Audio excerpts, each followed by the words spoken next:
That's what we want. Job didn't ask for it, he had no clue. But it was God that initiated it in the first place. Have you considered my servant Merlin? Nobody like her. Here you go. That's what he did. But all of us should be in that way, like Job, to get that. Okay. All right. So Job continues on. The Bible says in Job 92, 932, chapter 9, verses 32 through 34, NIV. The Bible says, he is not a mere mortal like me, that I might answer him and that we might confront each other in court. If only there was someone to mediate between us, someone to bring us together, someone to remove God's rod from me so that his terror would frighten me no more. Then I will speak in the next verse and not fear him. But it is not so with me. I can't do it today. I don't have the energy.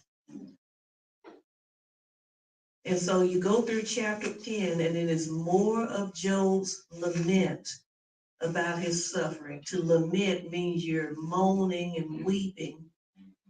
That's what lamented. Here's a whole book about lamenting.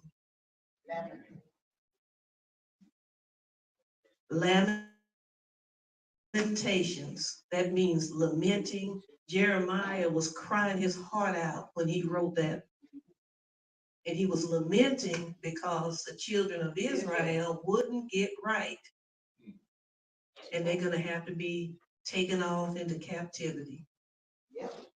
And here they go. Oh, we good. Yeah, they going. And so all of chapter 10 talks about Job's lament, about his suffering. And then you move to chapter 11. You have the third friend. This is another friend, Zophar the Naamathite. And FYI, Zophar sounds just as harsh and negative as the first two. See, they all got together. They came from a place, wherever it was, they got together, they met up, probably met up at Zophar's house, and walked over to where Job was, and they saw him afar off, and they saw how he was looking so bad and suffering. They just broke down crying. And then they put dust on their heads. That's a sign of lamenting. And then they went and sat with Job. This is way back in the beginning. They sat with Job in the ashes while Job was sitting there scraping the pus off his sores. And he had a piece of broken pottery and just scraping himself.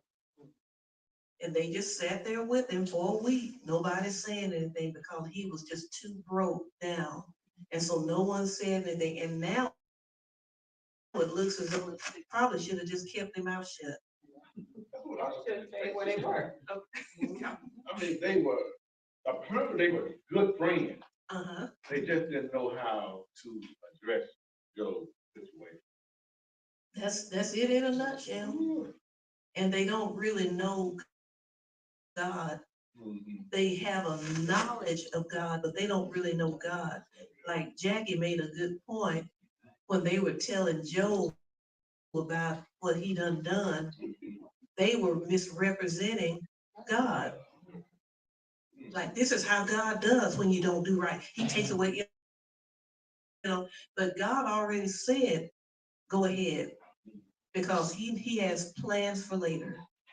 And Belinda, you said something. Well, to me, they should stay where they were because they see what situation Job is in. And apparently this was they thought about it. And they probably wanted to go down there and tell him then, but then they saw him sitting there. Well, I'll just sit here with him until he decides somebody say something. Yeah, and he was the first one to talk. Mhm. And what did Job do instead of cursing God? What did he do?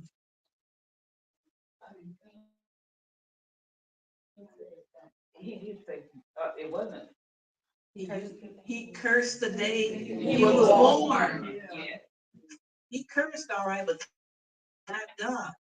He said, if I had just died in the womb, I wish that day never happened. I wish when they say a boy is coming, I wish none of that happened. Why did I even come out? Why didn't I die after I came out? He cursed himself, but not God. Satan just knew he was gonna curse God, but he did not. His wife tried to tell him to curse God, and he wouldn't do it. So Satan was made a fool of all around. And you know, it seemed like they were, based on what you put here in the notes, seemed like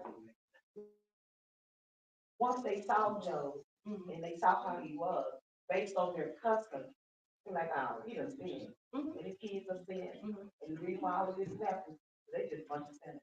Yeah. And that's the curse and the punishment. No sympathy, no love for Job. No, they just sit around for 7 days, and you scratch it and going on.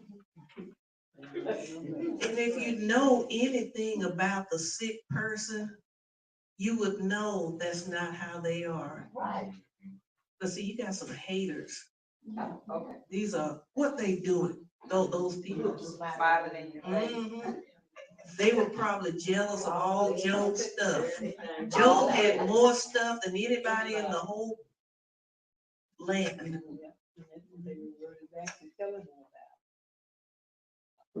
That he had more stuff. That if once he confessed it and everything, then God would have that back. But that's not, they didn't say anything about increasing his faith or talking to God about it or none of that. They just want to condemn him. Mhm. It's just like me going to Jeanette, somebody telling me about Jeanette is in need of something. And then she needs a walker. Mhm. I got 3 or 4 Mhm. sitting around the house. I'm supposed to be her best friend. Uh-huh. And then what? She needs a walker. And I'm saying, well, I need all mine. More days. I may need it one day.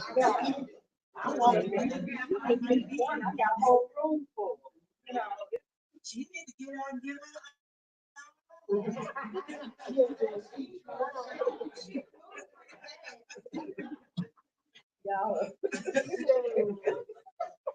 Shoot, I had to pick my the walkers in cheap.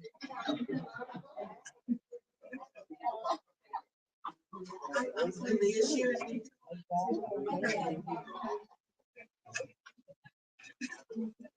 But anyway, we get the point. So then answered, this the Bible says in Job chapter 11. Remember I said we're doing spots. We're getting through all these 42 chapters. Job chapter 11, verse 1 through 4, King James Version, the Bible says, then answered Zophar the Naamathite and said, should not the multitude of words be answered? And should a man full of talk be justified? Should thy lies, okay, should thy lies make men hold their peace? And when thou mockest, shall no man make thee ashamed? For thou hast said, my doctrine is pure, and I am clean in thine eyes. That's what Job said to the Lord. What he believes in and lives by is pure. Job hadn't done a thing. And this guy's calling him a liar. And so in Job 11, 5 and 6 NIV, the Bible says, oh, how, this is Job now. Oh no, this is still Zophar, sorry. Zophar is saying, oh, how I wish that God speaks, that he should open his lips against you and disclose you to the secrets of wisdom. For true wisdom has 2 sides. And know this, God has even forgotten some of your sin. It's just like they're on something. Something's brewing outside of somebody's house. And they rolling it up and.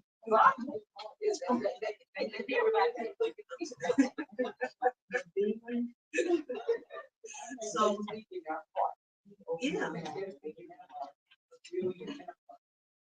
Kind of like Jesus said about, it's not what goes into a man that defiles him, it's what comes out, because what's coming out is from your heart. And so, yeah, they speaking their heart, all right, and their heart ain't right.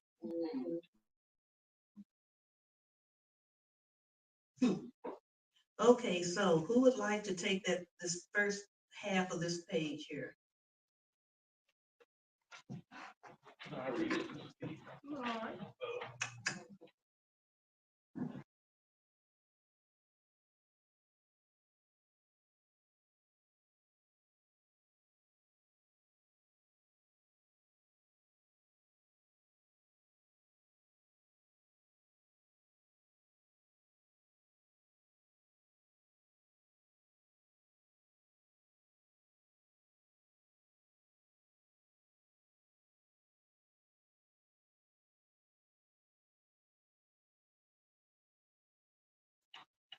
Having hope gives you courage. You will be protected and rest in safety. You will lie down unafraid, and many will look to you for help. But the wicked will be blinded. They will have no escape. Their only hope is death. Read. This is Zophar still talking to Job. And we go a little further, Job 12, 1 through 5, and the Bible says, then